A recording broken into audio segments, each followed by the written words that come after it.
કરીએ એ પહેલા આપ સૌને ધનતેરસની શુભેચ્છાઓ। તો કેન્દ્ર ગૃહમંત્રી અમિત શાહ રાષ્ટ્રીય એકતા દિવસની ઉજવણી માટે આયોજિત એકતા રનને લીલી ઝંડી આપી હતી। કેન્દ્રીય મંત્રી મનસુખ માંડવિયા, મનોહરલાલ ખટ્ટર, નિત્યાનંદ રાય અને દિલ્હીના લેફ્ટનન્ટ ગવર્નર વીકે सक्सेना પણ હાજર રહ્યા હતા। રાષ્ટ્રીય એકતા દિવસ નિમિત્તે આયોજિત એકતા રન કાર્યક્રમમાં કેન્દ્ર ગૃહમંત્રી અમિત શાહે કહ્યું, આ વખતે દિવાળીનો તહેવાર 31મી ઓક્ટોબરે છે, તેથી 31મી ઓક્ટોબરની યુનિટ રનનું આયોજન 29મી કરવામાં આવશે। ઓક્ટોબર 31ના રોજ 2015ના રોજ ધનતેરસના શુભ અવસર પર વડાપ્રધાન નરેન્દ્ર મોદીએ મહાન સરદાર પટેલની યાદમાં એકતા દોડનું આયોજન કરવાનું નક્કી કર્યું હતું। આ એકતા દોડ માત્ર ભારતની એકતા માટેની પ્રતિજ્ઞા નથી, હા, હવે એકતા માટેની દોડ પણ વિકસિત ભારત માટે પ્રતિજ્ઞા બની ગઈ છે।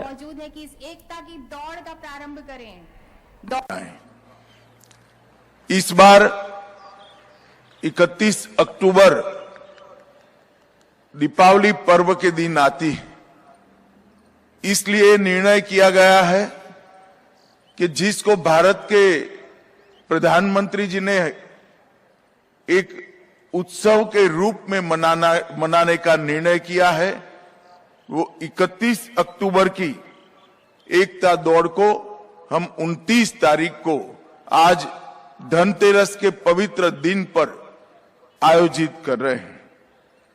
31 अक्टूबर 2015 से देश के प्रधानमंत्री आदरणीय नरेंद्र भाई ने महान सरदार पटेल की याद में देश की एकता और अखंडता के लिए पूरे देश को संकल्पित करने के लिए एकता दौड़ का आयोजन करने का फैसला किया और तब से लेकर आज तक पूरा देश एकता दौड़ से न केवल देश की एकता और अखंडता के लिए संकल्पित होता है, उस दिन अपने आप को भारत माता की सेवा में पुनः समर्पित भी करता है।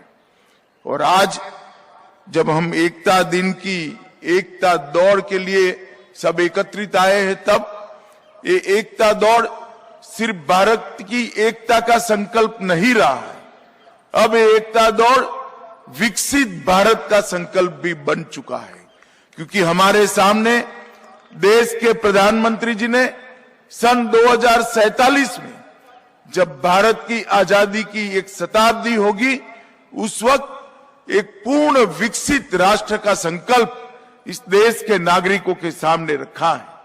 और एक ऐसा भारत जो हर क्षेत्र के अंदर समग्र विश्व में प्रथम हो, ऐसा भारत रचने का संकल्प प्रधानमंत्री जी ने हम सबके सामने रखा है।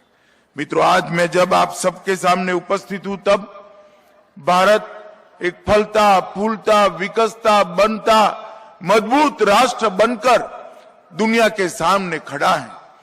मगर जब इसके इतिहास में पीछे मुड़कर देखते हैं तो आजादी के बाद 553 से ज्यादा राजे रजवाड़ों को एकत्रित करने का एक बहुत बड़ी समस्या देश के सामने अचानक ही आकर पड़ी।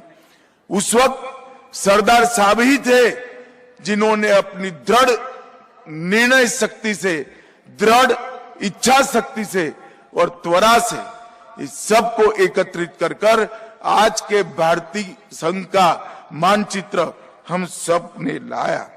और ये सरदार पटेल ही थे जिनकी दृढ़ इच्छा शक्ति के कारण आज देश एक होकर दुनिया के सामने मजबूती के साथ खड़ा है।